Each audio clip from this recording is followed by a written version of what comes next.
So we were all from Ohio, so we just called ourselves the Buckeyes, and everybody wore a Buckeye jersey. I wore number 7, Cornelius Green.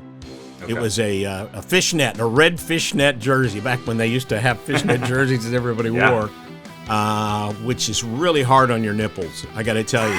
In the summertime, that fishnet just will eat you up.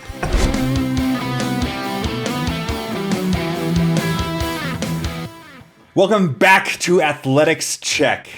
Episode 3. I am Johnny Stanton IV. This is Travis Lee Reeves, as we learned last episode. We are back. Despite the haters, I have a middle name.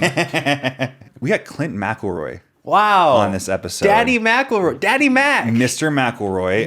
McElroy. As you might be familiar with the podcast My Brother and Me, in which his 3 sons Bim Bam, for those in the know. Advice. And he rose to fame when they started their D&D podcast, The Adventure Zone. Taz, for those in the know. Yep. And Clint is so much more professional than me.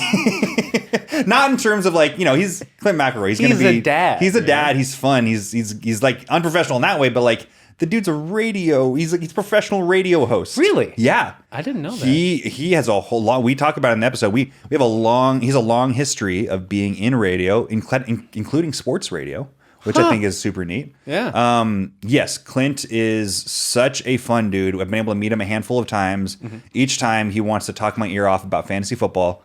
All right. I'm in your fantasy football league. That's right. I keep on wanting it to become like a next level higher. You keep wanting me to have to do more shit. And You're I don't want to do more shit. I know. And you just won the championship. I know. So things are good how they are. I don't need anything different. I recently asked Travis that if we could turn this league into a dynasty league, which I think Esther off screen would not want a dynasty league based on how Esther's done in the last couple seasons. Now it's more. That would be more of like an RPG, like a generational thing. So maybe it would get a little more interest. But more recently, and you said hell no to the idea.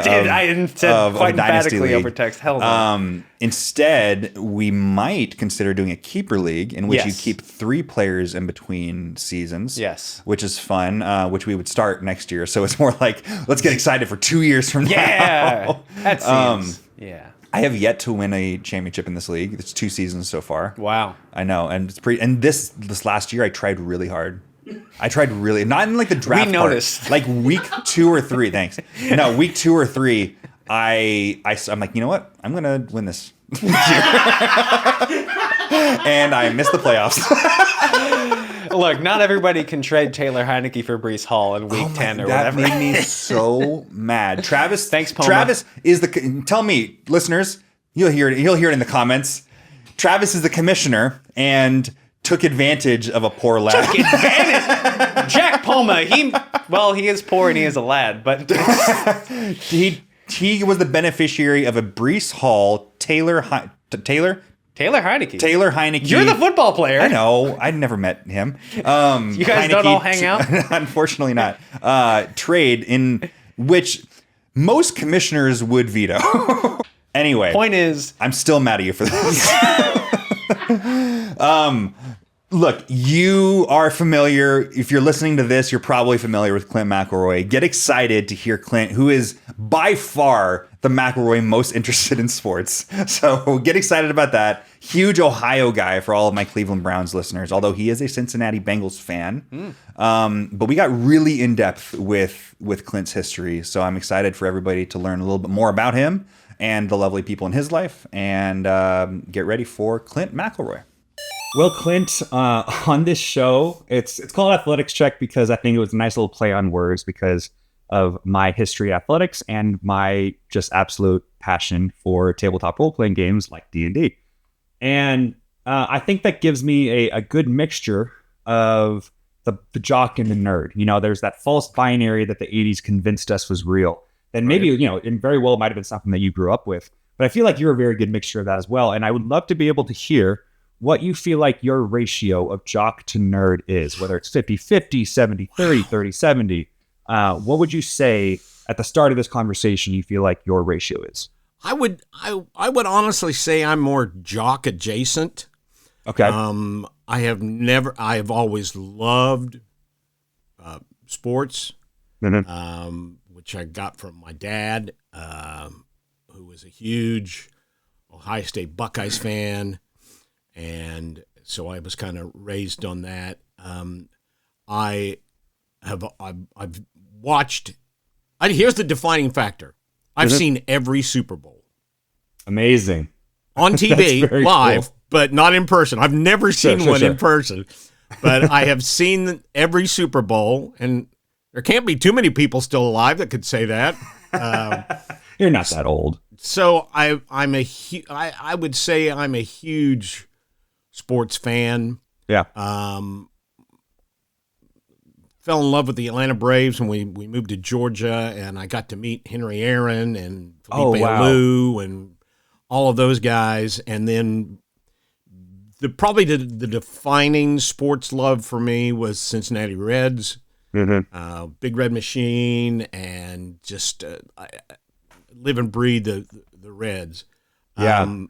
I know that you're a big Merv Retman fan. Love Merv Retman, number 26. Now my favorite Red. I was gonna say you're consistently number 26, and that confused me a little bit because I had to do a little bit of research on Merv Retman, and he was only on the Reds for one season. I know. So where does that love come from? And before we move too far away from it, let me just get a number. Let me get a number of 70-30, 55-45. What's your jock to nerd ratio? It's got to be 50-50. It really does. Maybe that's even what we're aiming for. 55 nerd, 45 sport. Mostly because I'm a sport adjacent, a jock adjacent. I love them both. Jock is a word that I think hasn't necessarily been as co-opted by the jocks themselves. It's more of like a little bit of like a slight insult if you're calling somebody a jock. Nerd has become like, okay, you can identify as a nerd, and it's become like a self-identifier, something that you can be proud of. Where jock kind of like, it doesn't really consume both athletes and sports fans. We need a word to be able to kind of combine all of those. Well, if you add strap to the end of it, I think that's there you go. Probably I think a little bit more definitive. Yes, absolutely. You're telling me about Merv Retman. Yeah, Merv Retman. We went to a game at Riverfront, and we had pretty decent seats. We were along the first baseline, and somebody hit this screaming line drive into foul territory just off the first base line. And Merv Retman came from almost the warning track, dove into the whatever it was they had. It wasn't exactly, clay, but it wasn't grass. Yeah, sure. And just tore the living hell out of both of his arms. Oof. With just scrunch, smashed his face, hat went flying. But he caught the ball. That's all that matters. And I said, that guy is my hero. And every time Merv Retman played, he threw himself into whatever it was he was doing. And I just love the guy. And I love the fact that number 26 is 13 times 2. Well, I mean, hey, you double bad luck, it's got to be good luck. So yeah, 2 negatives make positive. I've always picked 26 because, first of all, nobody else will. Yeah. Love Marvelous Merv.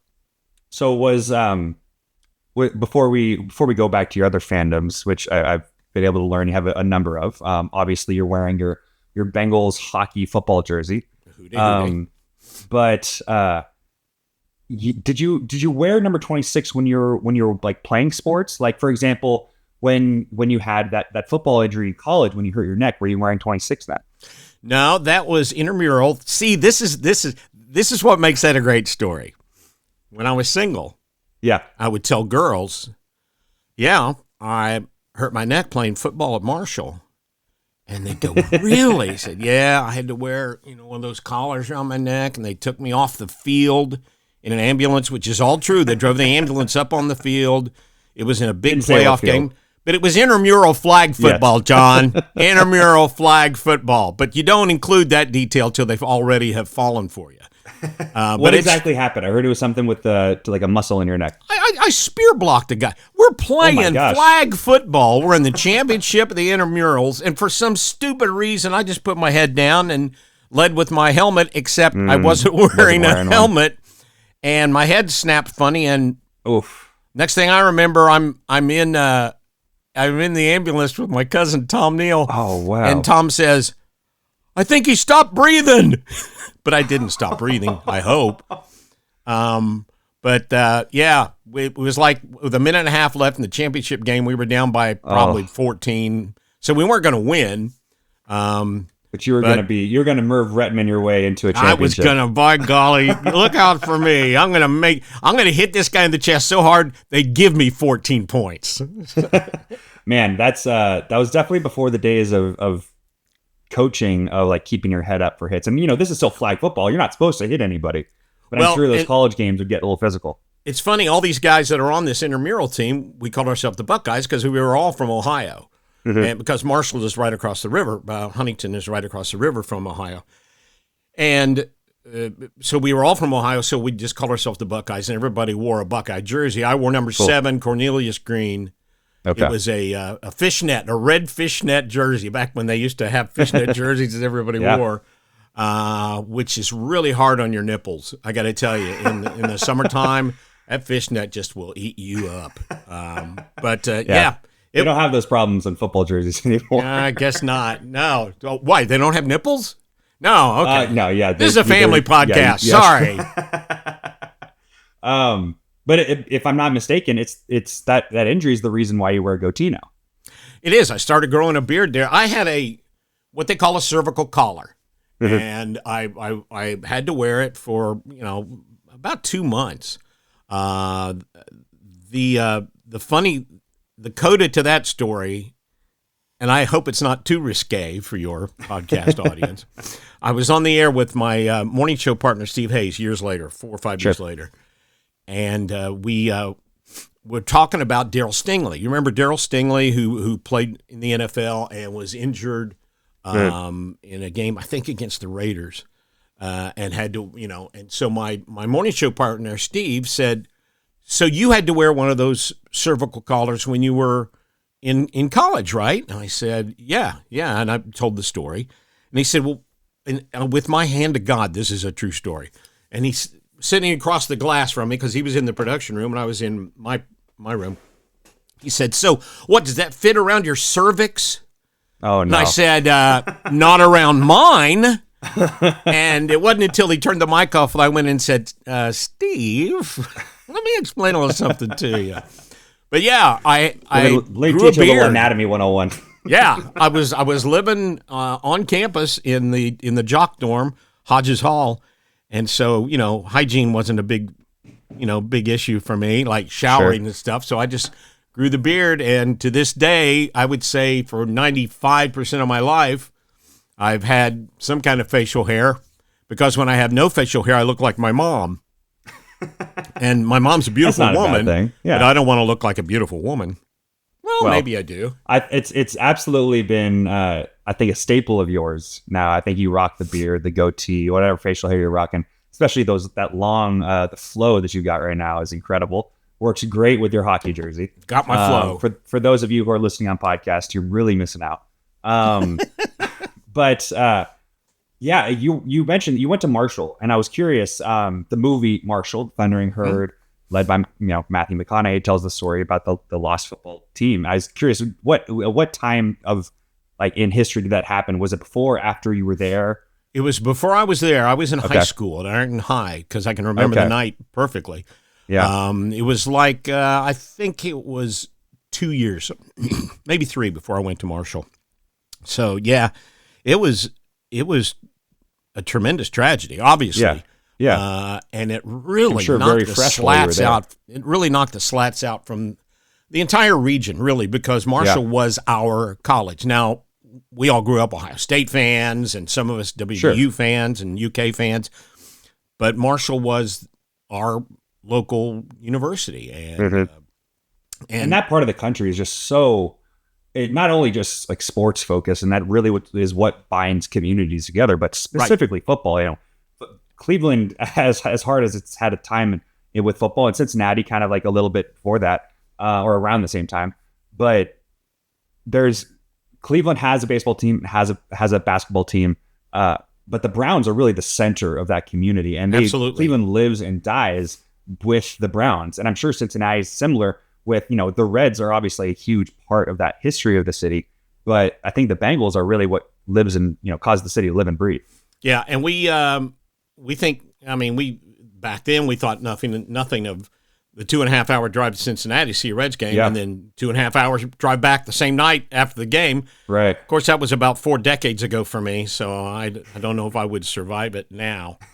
But sports is very big. The high school I went to, Ironton High School, this town, Go Fighting Tigers, lives and breathes the Fighting Tigers, and they went in deep into the playoffs again this year. So yeah, it's awesome.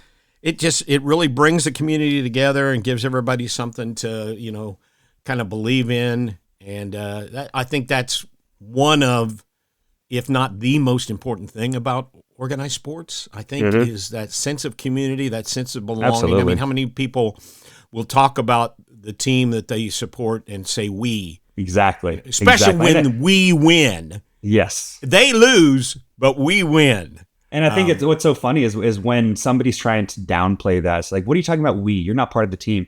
As somebody who's on one of those teams, it's a collective that we want other people to feel a part of. Sure. It's not like we're excluding the fans. Like, yes, we're in the locker room. We're the ones who's like a family, but there is a greater family within the community. And that the fans are the ones who will be the most critical of you when you're down, but it's still like this big, incredibly important sense of community that binds everybody together, binds the city together. It gives it a sense of identity because when you're walking around Cleveland in the fall, you're going to see orange everywhere, And that we is especially important because when it comes to being a family, you can talk bad about somebody in your family, but nobody else outside that family better talk bad about that family.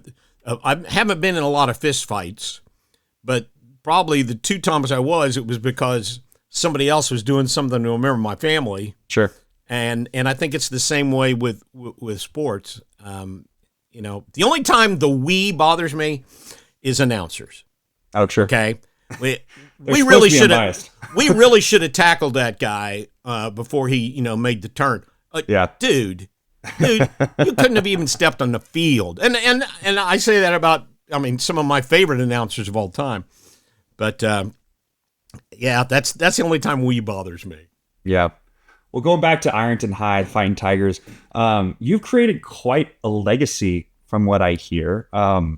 Your group, the Roaring Rhinos, are quite the group that still stick together. 50th reunion, I heard recently. Congratulations! Can you tell everybody else who has no idea what the Roaring Rhinos what that is?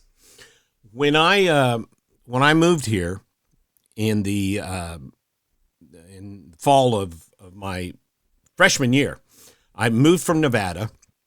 I had lived in Carson City, Nevada for 3 years, and moved back here because this is where I was born, where my mom was originally from. And my brother Mark and I and my mom, Donna, we all moved back here. And I started the school year after Thanksgiving break and before Christmas break. And so I had some built-in friends because I had some relatives that, I had a couple of cousins, Tim and Tom, who I've mentioned before, and everything, but they weren't in my class. And so, that's tough on a kid to go into an already established, situation, even though it's, your hometown. I'd been gone for, 14 years. Yeah. And so I was goofing around in study hall one time drawing cartoons. Used to draw comic strips about the Reds, actually. Yeah. And a buddy of mine, this guy came up and looked at it, and we started talking, and he was showing me the stuff he had drawn. And so that was my buddy Rick Maney. And so Rick, and then, eventually got around to saying, hey, listen, we play softball every summer. You want to play some softball with the Roaring Rhinos? And I said, okay. And this was just a bunch of guys that ran around together. It was a combination of guys from Ironton High School and St. Joe High School, the Catholic high school in Ironton. And I just fell into this great group of guys. I mean, speaking of community. And that was, and automatically I had a group of strong friends that we could raise a little hell. When we weren't the biggest hell raisers, we could, illegally buy some beer at the Cold Spot carryout, but we didn't buy all the beer at the Cold Spot. We've all been leading up to this. We're about, the police will be showing up at your entrance They'll in be just about 20 knocking minutes. At the door. Yeah. But it was just a great bunch of guys to play softball. We used to go down every Sunday and play full-on tackle football against groups of other guys. It was kind of an informal full-contact league. No pads, no helmets. Everybody just getting dragged down. Just guys getting knocked down and dragged down, and we did that, oh, God, for years and years and years. That develops character right there. That develops, like, the ability to problem-solving, interpersonal relations, people button heads. You're trying to figure out, okay, what's a penalty, what's not a penalty. Those are some of, like, you know how to de-escalate situations if you've been in those kind absolutely. Yeah. And we played against some rough guys, but it was a blast. I mean, and so we, as we've gotten older, we've kind of curtailed the full-on tackle football aspect of our relationship, but we were a social group too. I mean, we'd run around, Friday nights, Saturday nights, and the summer we'd all hang out together. And so it was great to have this established group of friends. I had traveled around a lot growing up. I mean, to living in all these different places, Daytona Beach, Florida, Del Rio, Texas, Riverside, California, over in all these different places. And I wasn't used to having a bunch of buddies. Yeah. And they were my bunch of buddies. And to this day, we are all extremely tight. Once a year batting practice, I don't mean physically. Right? I don't, but it's a blessing. Someday I'm going to write something about the Roaring Rhinos. But I love that. But I hear that you guys have a yearly tradition of getting together for batting practice every year. We do batting practice every year. We get together. We spend the first half of it stretching, giving each other hell. Oh no, we don't stretch. We give each other hell. And it's like it was yesterday that it was 1974 and we were giving each other hell. Oh man! And then we explain all of our medical problems.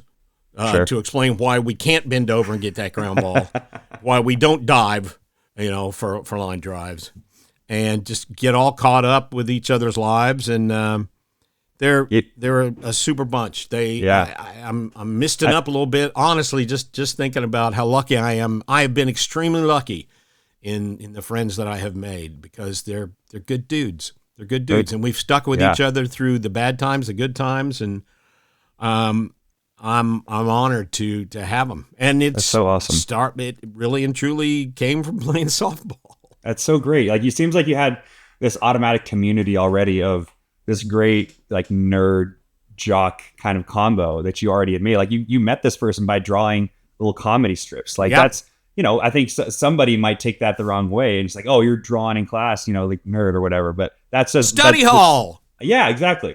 Hell, I wasn't going to study. But this group has been described to me as this mystical group of misfits. Would you agree with that? Some of them are mystical. I would say some of our exploits are mythical. Sure. Because there's no story like a fake story, but some of them get passed around so long we all act like they're real. So, and some I will never tell my grandchildren about. So, we weren't Boy Scouts. I'm happy. I'd love to be able to hear some Roaring Rhino stories. I was told of one in which your buddy Ort was diving for a ball in softball and landed on the track, and your mom had to help him out. You want to finish that? We were playing. We were practicing, and Ort had his shirt off, and we played down at the junior high school, and the field we usually played on was being used, so we were playing on the inside where the track is. Okay. What's that called? The grassy area inside. Well, anyway, it was cinders. It was the track was. Okay. And he had his shirt off because it was hot, and he dove for a ball backwards, going back, Right. and slammed into those cinders on his back, and they all got ground into this huge scraping place. And so poor Ort, I mean, it had to come out, so we went back to my house, and my mom took care of him, including getting a wire brush and having to brush that crap out of it. I heard you and Maine had to hold him down. Oh, gosh. Well, and that was tough because we were so busy laughing. Yeah. It was hard to hold him down. But, and then he had a few choice words for your mom, is what I heard. Yeah, but he loves my mom. I mean, from that day, he has called my mom. Yeah. So there's how you get love. Grind somebody with a wire brush, ladies and gentlemen. That's tough love if I've ever heard it. That is tough love. Yeah. I just want to, like, some of the nicknames within this group are great. You've, become known as Mac, I think, to even people who listen to the podcast and everything, right. like your sons say. We've got Ort, we've got Yo, we've got Maine, Koo, Hack, Jumpin' J Clay, and my personal favorite, Odd Todd the Bod. Odd Todd the Bod, yeah. There was Bob R. and his brother Tom R. Physical Phil Beaver. And then there's the namesake for the Rhinos. Rhino. Yeah. Yeah. Rhino. And he didn't even really name the team. So, yeah, Steve Reinhardt, Rhino. Everybody had to have a nickname. We had one guy, Eddie Payton, that we called E5. Okay. Because if you're scoring, and writing down, and he was the best fielder on the team. I don't know why we called him E5. I don't think he ever made an error. Error for the third baseman. But, everybody had to have a nickname. Everybody. Well, we'll move away from the Rhinos for a bit. You and I had the honor of last season being invited to the McElroy family fantasy football league. Yes. And I've had an amazing time. Last year, I definitely did not win. Last year was a tough year for me. I wasn't on a team. I was trying to figure out, like, okay, how much am I enjoying being a fan of football? And this year, I've been way more invested in actually becoming a fan of the game again. Which explains a lot. That's why you're leading the league at this time. I don't know when this airs. Yeah, but it's you and me in our league. It is you and me. Can you give me a little bit of explanation? I know you've told me before. But give the listeners an explanation. Your team name is Touch Not This Cat. Can you explain that a little bit? Yeah, the name McElroy comes from the Scottish clan McGillivray, and so that makes it part of the McGillivray clan. And the emblem.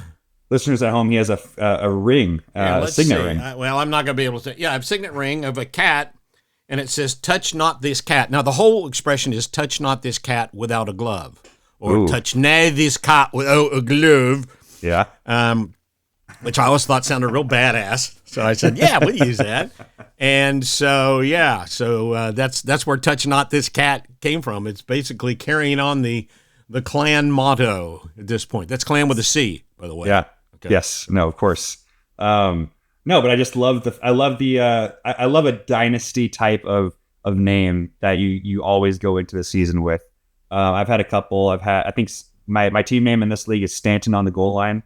Yeah. Our wedding hashtag in this last March was Stanton at the altar, like standing at the altar. So I was trying to go off of that. And then the other one in another league is the NFL's former number 7 tweeter. That's good. 2021, apparently I got on a list of like Twitter follower growth, or like one of the top Twitter followers in NFL, which I took a lot of pride out of, despite I've only played 3 games that season. But one of my teams, I'm in. Please don't. You may want to edit this out because it might cause an intervention. Okay. I'm on I have 30 teams this year. No, just this year? I have 30 teams. Holy cow. And I'm still in the playoff hunt at this point. For all of them? 25 of them. That's incredibly impressive. Yeah, I've already won one. I actually did a college football league for the first time, which I'd never done. You just picked all Ohio State players, I bet.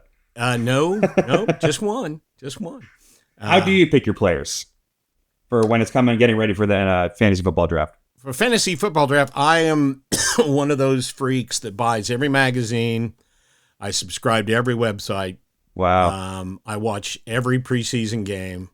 And you're still letting me compete with you in this league. I don't know how that happened. Listen, I cannot explain why I love it so very much. I every morning during fantasy football season, I get up, I do a crossword puzzle, I drink my juice, I play Wordle to beat the pants off one of my cousins, and then I will mess with fantasy football. And I spend far too much time on it, but I think you can see in the corner some proof of my trophies.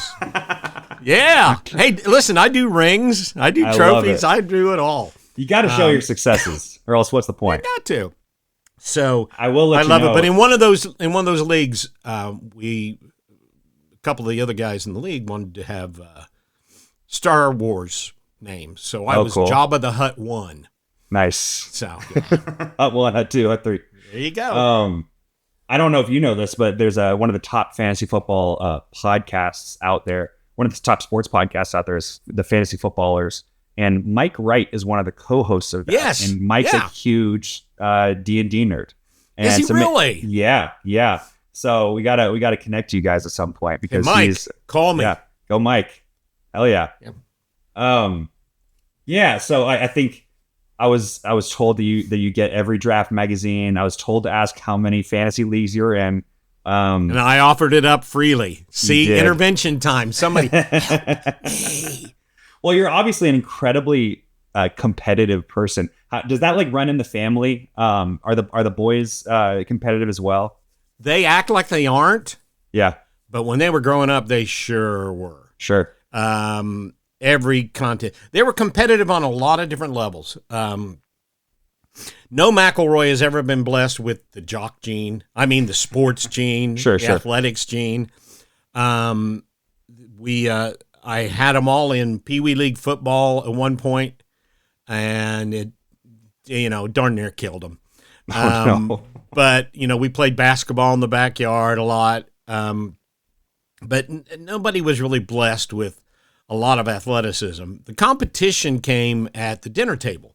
Mm-hmm. We always tried to have dinner as a family at the table every night. And that we held on to that. We had a pretty good ratio. I'd say we had about a 80% success rate until like Griffin hit high school and, people were off in college and stuff. Sure. But we did pretty well with it. And that was where the competitiveness came from because everybody competed to make my wife Leslie laugh. Mm-hmm. Now, me too, but by golly, if they could get their mom to laugh, it was all over. And it's so funny to me now listening to them on the Bim Bam and Wonderful and Schmanners and Sawbones and all the other podcasts of how even then their senses of humor were developing. Justin embodied funny characters. Travis was just quantity over quality. And Griffin would just sit back, the youngest, and every once in a while throw out something absolutely hysterical. I love it. And it's kind of that way today if you listen to him. One of the funniest things that ever happened, this is another my hand to God true story. We were at the dinner table one time, and Griffin said, "Dad, do you know the key to good comedy?" And I said, "What?" And he didn't answer. Mm-hmm. And then we started talking about something else. 6 months later, we're on you can ask the boys. 6 months later, we're on vacation. We're in a car, and out of nowhere, Griffin yells, "Timing!" Now that's amazing. Like nowadays, that'd be amazing. But nowadays, you can add to your phone a calendar reminder for six months later to finish that joke, to hit the punchline of that joke. Which, by the way, kills me every single time, no matter what. Like if it's fast or if it's slow, that joke I think kills every time. It was a true commitment to your art form. There. Oh man! But that was where the competition was, and board games. Yeah. Oh my, board games were very ugly, and I was just as bad. They have told the story over and over again. You were the fourth player, I'm sure. Yeah. Well, we would play Clue. Yeah. And there was one time we played Clue, and I won in one round. Oh no! One round around the table, and I nailed it. The Colonel Mustard with the candlestick in the library, whatever the final solution was. But I did it in one round, and they still tell that story. None of them believe I didn't cheat, but I didn't cheat. Right. But yeah, that was where the competition came about for laughs and to win Clue games. This episode is brought to you by Hero Forge Custom Miniatures. Hero Forge is a free-to-use online character design application. That basically means if you want to play a TTRPG and you want to have a 3D printed miniature of your character, Hero Forge is the place to go. You can print them at home, you can print them there, and they will ship them to you. They are always incredibly crafted and designed, and the print process is so exact. It's really impressive. Every time I get to see one of these miniatures, their character design and customization is second to none. You get to 3D model your mini right there on screen, and you can see it as it real time. Updates to any kind of customization you want. Their facial customization is super impressive. Make sure that you go to heroforge.com to design your custom miniature today, and always check back regularly because they always come back with the coolest updates. They have new content every week, whether it's a new piece of clothing, a new race, whatever you can imagine, you can make it on heroforge.com. So go to heroforge.com today to start designing your own custom miniature. What's up, guys? It's Johnny again. I just wanted to thank you for listening and to encourage you to join our Patreon at patreon.com/athletics-check-pod. You'll have access to all of the little mini adventures that I run for each and every guest. This is about 10 to 15 minutes where I run them through a short TTRPG adventure. And for a lot of these people, especially the athletes, it's their first time running a game like this. So it's my honor to get to be their very first game master. At the higher tiers, you get access to having your name shouted out at the end of an episode, or even getting the opportunity to play in a bi-monthly TTRPG game with me or my co-host Travis Reeves. If you're interested in any of that, please go to athletics-check-pod.com or to patreon.com/athletics-check-pod. Hope you guys are enjoying the show. Let's get back to the action. Well, obviously, and then, famously video games, when Absolutely. that became, more popular, that seems to be like what they attach themselves to and be able to like have that competitive outlet. I think what's so awesome is it can be tough sometimes from what I hear. I'm not a parent myself, but it can be tough for like your kids not necessarily keeping the same interest that their parents has. Specifically, it's the stereotype or like the cliche is a sports dad and their kids not being interested in sports and them kind of forcing them into it. But I think you're the model from an outside perspective of what a good parenting with that kind of situation does. Like, obviously you're incredibly interested in all the things that they're doing and into, but you had them in sports and it just didn't take. And I was just curious, like, I wanted to be able to hear what your thoughts were on like the experience of being able to continue your own sports love, but also being able to adjust like the love and the passion to what your kids have attached themselves to. We went to, like I said, we'd go to Reds games, go to the occasional Marshall game. Right. But my perspective was always a little different in the fact that usually my involvement was from a broadcast situation. Like we would go to Marshall games because I had to do breaks from the pregame show for the radio station, or halftime reports. I worked for Marshall for 2 seasons as their backup announcer for radio for the Marshall football team. Now, usually that was me just going, "You're right, Ken," and reading the live commercials. Right. But I did travel with the team, and I was actually with the team the first time they took an air flight after Oh, wow. the crash, and it was like 5-6 years later. Sure. But, so my involvement was always there, and I always try to involve them as much as possible. We used to have a minor league baseball team here called the Huntington Cubs.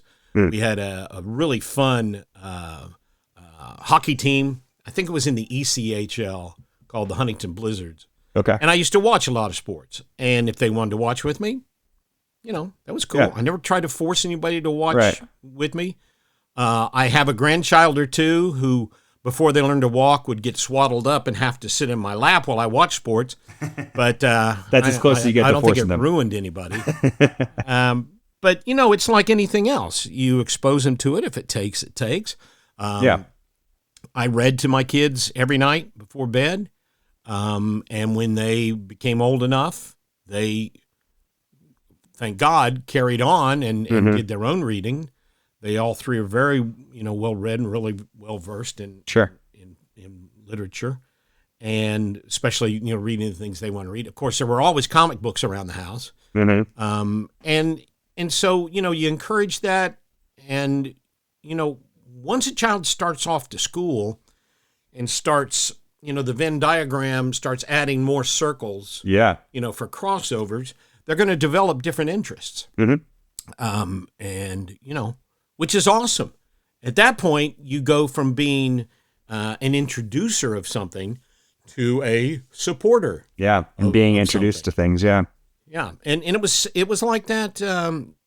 Actually, it worked kind of backwards. Another big thing in our life was always theater. Yeah. And so I had done a little theater when I was a kid, but Justin got involved in theater here on a local level. And being a theater parent's a lot like being a sports parent. I mean, you got to Get in to watch take your kid people to- perform. Yeah. go to a lot of rehearsals, take somebody with a lot of rehearsals, just like you have to take them to a lot of practices. Yeah. You have to go see shows, like you have to go see games. And I got involved. My wife got involved. All three sons got involved. And so it took. In that case, it was them introducing me to something. But, just at that point, then you become supportive. And it's awesome to see. Yeah. The only thing was I can remember telling them, yeah, you're never going to find a job where you play video games all day. And we see how well that worked out. And 99% of the time you'd be right. Yeah, but but not that time. there must be something in the blood. Like they all have created their own space within the industry, which is so cool. And found their own sports. Yeah. I mean, Griffin and his wife Rachel are huge St. Louis Blues fans. Right. So, that's very cool to see. Yeah. It doesn't matter what time of the life it comes about. It's just like, I think sports have such a, we were already talking about the community aspect of it, but sports itself and playing sports as well, creates such like a character building lessons, like life lessons that you carry on throughout your life, especially growing up. I heard that you had one specific rule when it came to having the boys in sports. And can you tell me what that was? Yeah, that one rule was you can lose, but you can't quit. Yeah.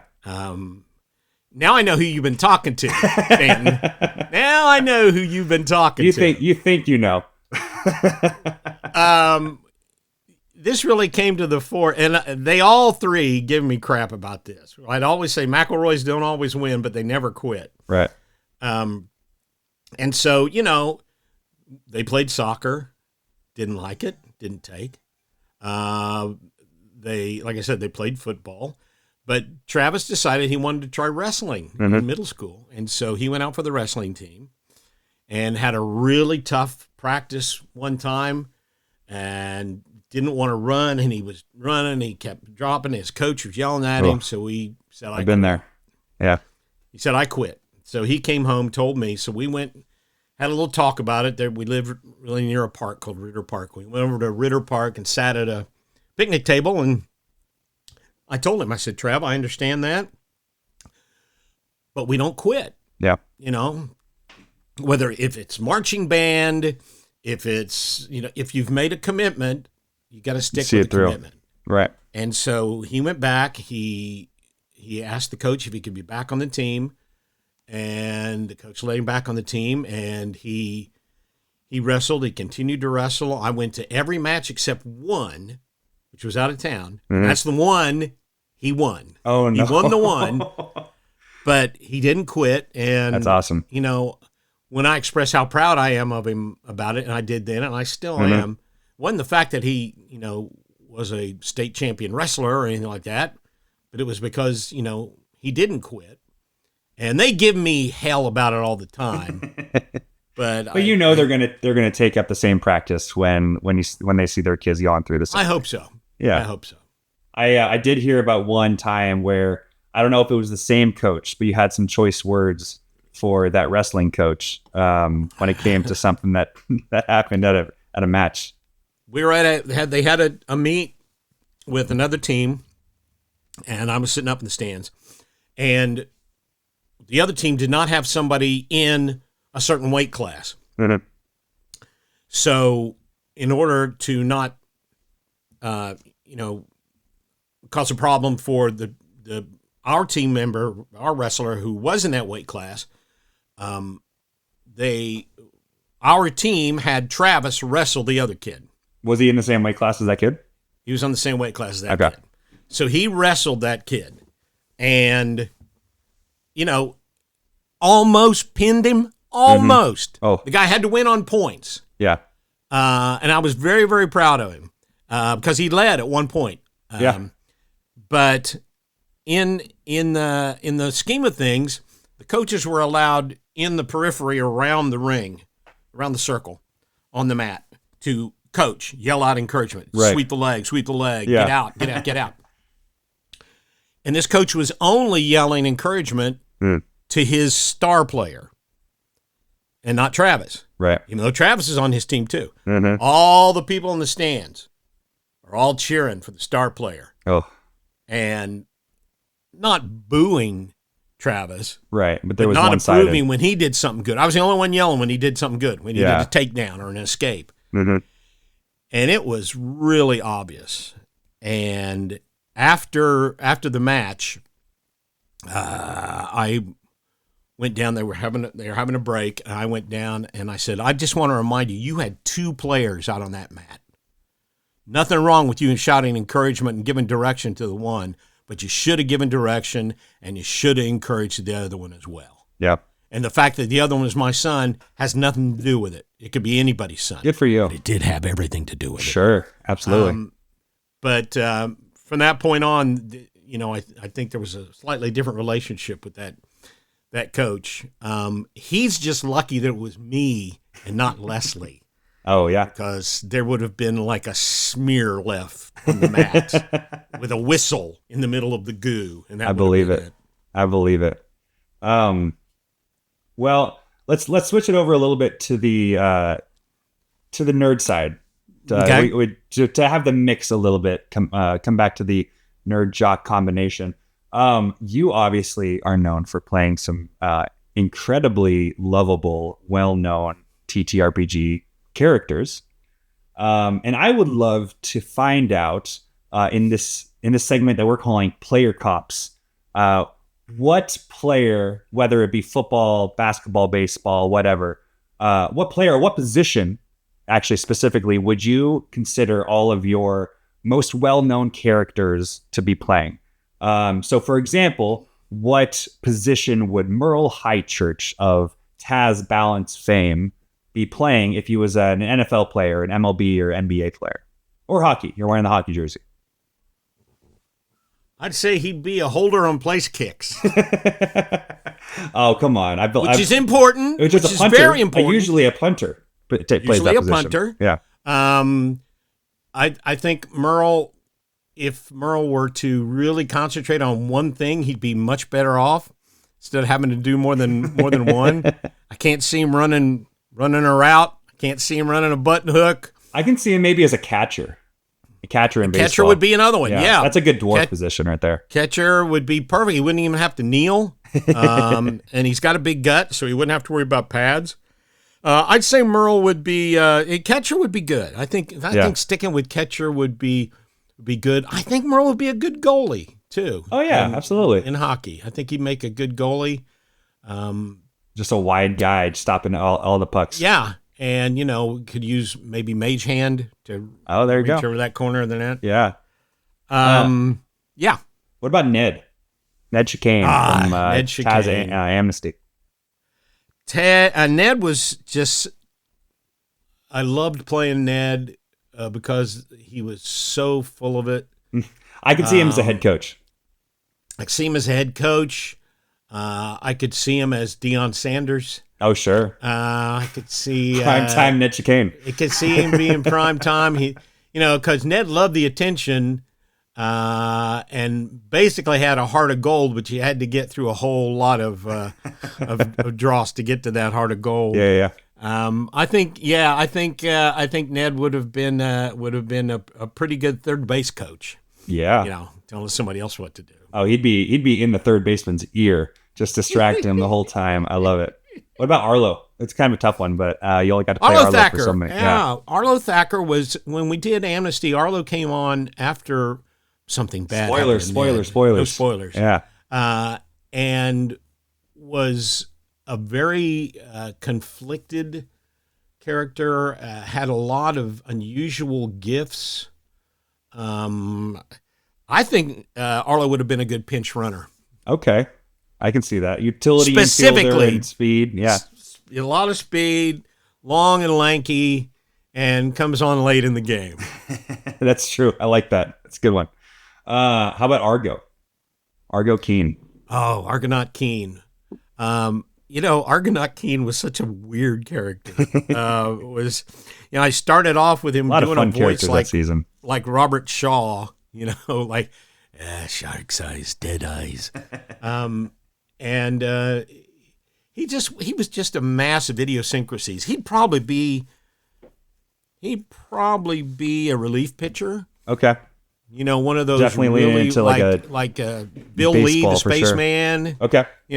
Somebody kind of odd with a lot of quirks that you keep out in a pen somewhere and only let them get involved with. The bullpen is where they keep the weirdos on the team for sure. So keep him out in the bullpen and not make him deal with real humans. Yeah. I like that. What about Zooks? Zooks doesn't read to me as a baseball player, if I'm being completely honest. No, I don't think Zooks would be a good baseball player. I think Zooks would have been a good middle linebacker. I like that. Like Butkus or sure. Rest in peace. One of those guys, because he's just kind of single-minded and kind of focused on the goal, and would kill at the drop of a hat without really seeing anything wrong with it. It's so funny how people react to characters. Yeah. I don't know if you can hear. Let me. Oh, please. Again, this is just for your video people. Yeah. I had somebody do this fan art. Oh, how beautiful. Isn't that great? That's so cool. He was like coral and he, oh, really? That's that was awesome. done by Kate May, C-A-I-T. Kate May did that. Amazing. Good job, Kate. People just fell in love with Zooks. I don't. It's such an interesting character. I mean, the whole 0 year or quiet year like concept of building that out, and then you pulling specifically from something that I think you might have created with the Brinar in that system was so cool to see you like play such an important piece of that world. And I want to tell you, Quiet Year is a great way to to world build. If you are thinking about it, it's a fun game in itself, where basically you can create a world, and it's a team-based, game-based thing. I think it's absolutely brilliant. Yeah, Avery Alder, trader of the Quiet Year. I love the fact that it's been used for so many different podcasts and shows to world build and to map build. I think it's such a cool concept, and I'm really looking forward to being able to use it in a future game. Yeah, if you're a DM or a GM and you want to do it, but you aren't really sure about world building, which is tough. Doing it as a team, collaboratively doing it. Do it as a team. Yeah. It's such a great idea. That creates something everybody's already invested in. It's a real good process. Yeah. And then when your character, brings back, like, has a callback or a secret that kind of relates to that, every person who is part of that world building already has like this amazing aha moment, like this revelation, like, oh my gosh, that was something from like before the campaign even started that we know exactly about, but my character doesn't. It's such a cool little thing. All right, now how about one of my personal favorite Clint McElroy characters, Emmerich Dreadway, who we had that attempt at mini painting. I think it was a very fun session. Did you have that mini around you? I do. I've got him right here. Emmerich Dreadway. We painted Emmerich right at the beginning of we had just Taz started. Steeplechase. Yeah, He again for the viewers. He kind of became canon. I love it. For what we did. See, he's got a little ghost that he's projecting from his Ghost projector there on his wrist. Emmerich would be I think Emmerich would be a pitching coach in baseball. I was going to say maybe not the athlete, but I was thinking maybe even equipment manager. Maybe equipment manager. Yeah, tinkering, hard light equipment. Yeah. Emmerich was a blast. Emmerich is one of those times, and everybody who's played probably has one of these stories, but I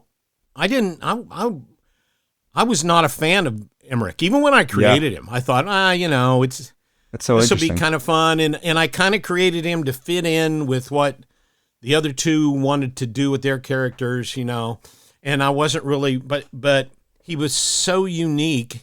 He won me over, and we had developed, and I had developed an idea of a sort of like, I guess you could say, an escape for Emmerich.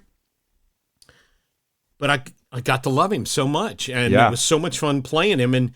And the key was he had this great relationship with the other two players, with Travis's character, with Beef, and with Montrose when Griffin was playing. And they had this unique relationship. It was just so much fun playing him that I kept with him, and he became one of my favorite characters of all time. Yeah, I mean, you've played so many characters at this point. I'm sure you have to have a different route of how to build them, and to build a character that you don't like, that you have to grow to like, is so interesting. It's something that I definitely would love to try at some point. Yeah. It's so hard to find time to build a new character with long-term campaigns, but you guys have such a great outlet for it. I'll give you the last character that I wrote down, which is, again, one of my personal favorite, if not my favorite. I believe I've seen 2 out of the 3 times you've ever played him in front of an audience. Red Ruffensore from the Dadlands game. Coach Red! Coach Red is the sports dad. I feel like he's perfect to finish off with. And Red Ruffensore in the last one, San Diego Comic-Con 2023, you had the you chronicled moment. That. My buddy Rick chronicled it, and I hope that you show it to everybody that you know, because I believe that you described it as your greatest athletic achievement. I stop people in the street and show them, John. We played this game. Yeah, please. We played this game that we invented called Dadlands, and it's basically a post-apocalyptic world with nothing but dads, and everybody's in a different tribe. You got the barbecue dads, you got the sports dads, you got the motor dads, you got the fix-it dads, you got the vacation dads. And so I was Coach Red Ruffensore, who was the sports dad. And so when you play this game, you wear a fanny pack with chips in them, red chips and white chips. The most ridiculous game mechanic ever. It is the most ridiculous game mechanic of all time. And so probably the second time we played it, everybody loves it. Yeah. And the second time we played it, run by Brennan Lee Mulligan. Brennan Lee, who is a super genius. Yes. And I hate him because he's so good. I say hate, but yes. No, of course. Yeah, I guess I do. Love hate. No, he's great. We incorporated a cornhole game into it, where we had a cornhole board set up and lines, and the farther lines away you were, the harder the shot, obviously. And the harder the shot, the more points you got. Yeah, the more success you had. So it's getting near the end of the game, and we're playing it, and it's in this fantasy setting, and there's this monster charging down on us. and Coach Red says, well, I'm going to take this basketball. There was an orange little mini physical basketball. one that you had. Yeah, exactly. Yeah, I had it in my hand.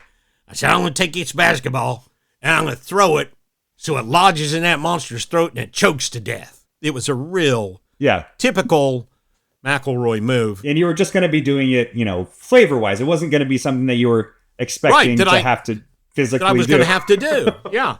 And so Mulligan said, "Oh, you're going to have to throw for that." Yeah, so in the cornhole. Yeah. So I said, "Okay." So I got it, but he said, "Not the cornhole bag.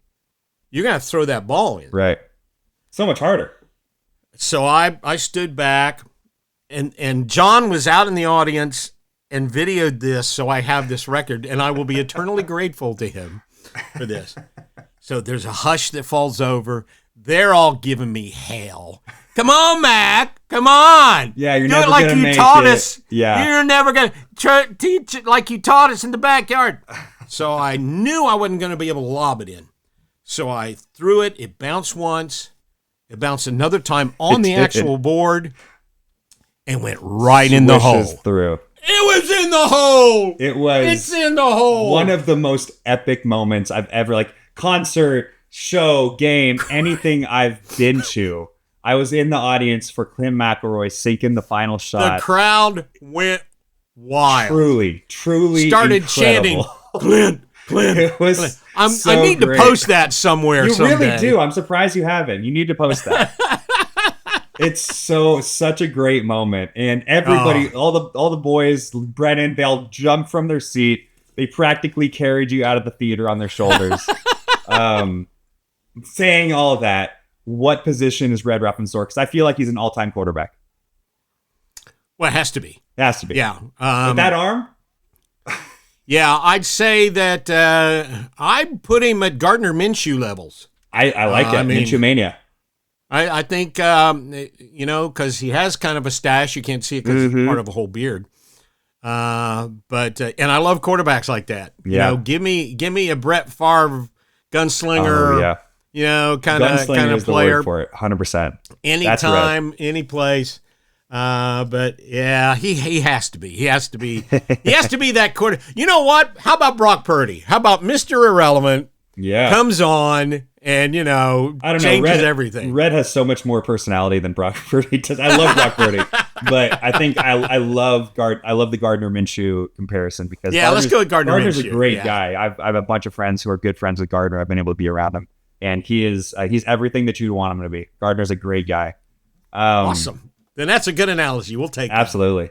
So, Clint, we're coming up to the end of the show, and previously you told me that your nerd jock ratio was 45% nerd, 55% jock. After talking about all this, after all the talking about the Roaring Rhinos and injuring yourself playing and having this incredibly powerful connection with sports that you've been able to continue your whole life. Would you change that at all? Do you still feel like it's 45% jock, 55% nerd, or would you change that? Well, I've made my livelihood from both. Yeah. To be honest with you, I covered the Buccaneers when I lived in Tampa, worked in Tampa. I covered the Buccaneers. I was covering them their first year of existence where they didn't win any games. Yeah, the cream school I was uniforms. covering them their second year of existence where they won the last two games of the season. Wow. And I covered them their third year of existence when they went to the NFC Championship and lost to the Rams and Vince Ferragamo. Yeah. I got to interview. I knew all the guys because locker rooms, interviews. I sat in the press box, did the stuff. I filed reports with Brent Musburger on CBS Radio when they had Monday Night Football. And he'd say, "Hello, Clint. How are things in Tampa Bay?" "Well, Brent," although I never really spoke to Brent Musburger. Right. I pretended like I did. I was there when Coach McKay was asking the press conference, "What do you think about your team's execution?" And he said, "I think they definitely should be." Yeah, I'm in favor of it. So Classic line, one of the best lines. A good part of my career was sports related, and now it's kind of shifted, where, with Taz and with the graphic novels and the live shows and everything. I think the nerd side of me has kind of stepped to the forefront. Yeah. I tell you, the only change I would make, John, after talking to you and doing deep soul searching, is I think it's more of a 50-50. I love it. I love to hear that. That's what we're aiming for. I think that's the pinnacle that you're reaching for. It's definitely what I'm trying to convey is that perfect mixture of athlete, nerd, jock, geek, whatever you want to say. That's the essence that I want to put out there in the world. And I think you do a great job of leading that charge. Go on. Well, I love what you're doing. I appreciate it. I love, that effort. I think that there's some real crossover. Anything that tears down walls is good in my book. And I think, in all seriousness, to me, I'll never forget tuning in to watch you play with Miles and some of the other guys. Yeah. And this is before I had even met you. I went, who is this guy? Who is this guy, and why won't he send me an autographed jersey? You brought one, but guess who took it? Travis took it. Well, luckily he lives like not too far from you, so I'm sure he can borrow it. He's not gonna. I can't pry his grubby little fingers off that thing. It was an honor to get you guys that jersey. I was really happy I got to. I'll leave you with this. The one quote that I will say from my anonymous source is that, and this is quoted, out of all the Roaring Rhinos, Clint has the biggest heart. And that is something that you absolutely put out there in the world, and the people closest to you absolutely believe it. And it's so cool to be able to hear other people gush about you. So getting to have you on the show is such a dream of mine. And so I'm so happy that we got to make our schedules line up. I just wanted to thank you so much for being on Athletics Check. We get one trip. Yep. On this big blue marble of ours. One trip. What sense does it make to spend that one trip making anybody feel bad? It's true. And I'm not quoting bumper stickers here or trying to get on a Hallmark card, although I'm available for both if any bumper sticker manufacturers. But seriously, what harm does it do you to treat everybody decently, to make somebody smile? The phrase "choose joy" is a big part of what I believe, and that came from the boy's mom, Leslie, who said choose joy, and all that means is find the joy. It's not always easy, guys. Yeah, COVID and finances and war and everything else. It's not always easy to find, but it's there. Absolutely. And luckily, Leslie passed away a number of years ago, and I remarried Carol, and she's absolutely terrific, and she brought the joy back to me. And it's out there, guys. It's all up here. It's all figuring that out. And if you can find that joy, you're doing so much better. And thank God I live a life where I can find that joy. It's hard sometimes, and it's harder for some people than others, but it's a possibility. It's out there. And so, God, just find that. Choose joy, everybody. That's a great thing to finish on. At risk of ending that perfect, not ending on that perfect moment, I just want to, again, thank you for being on Athletics Check. We are going to, as long as you're available for it, we're going to push this another about 10 minutes or so, where for the Patreon only subscribers, we're going to do a little D&D session. Does that sound all right to you? Right. Do you know how to play Sounds D&D? good. Dungeons and Dragons? Have you heard of this? D&D? D&D. I've heard of D&D. Yeah. Can I say one thing? Please. You can stay up to date with everything that's going on with the McElroys, all the podcasts, everything else. Go to McElroy.family, and that'll tell you everything you need to know about live shows. We got a graphic novel coming out July 16th, I believe, 2024. Pre-order it. That'll be our 6th graphic novel. And so everything about what we're doing and the shows we're doing, that's where you can find out about it. Hell yeah. I was going to ask for the plug. I'm glad you're a professional. I love it. So Clint, we like to finish this show with you rolling an actual athletics check. Do you have a D20 nearby? I would love for Clint Do I have a McElroy to D20 roll nearby? An athletics check. I'm sure you have multiple. Yes, I have a D20. Nope, that's a... Yes, I do have a D20. Do me a favor and roll me an athletics check. Athletics check. All right, here we go. Right off the table, of course. 14. 14. We'll take it. That's a great finish right there. Do I have a modifier? What's your modifier? You give me your modifier. 6. Dirty 20. That's a touchdown right there. We'll go with 14. We'll stay with 14. 14. I think that's a good 30-yard gain, I'd say. That's a nice chunk play. Nice. 30-yard gain. I love it. Clint, again, thank you so much. Stick around for our little adventure that we're going to run with Clint here. Sounds good. See you, John. Thanks. Thanks, Clint.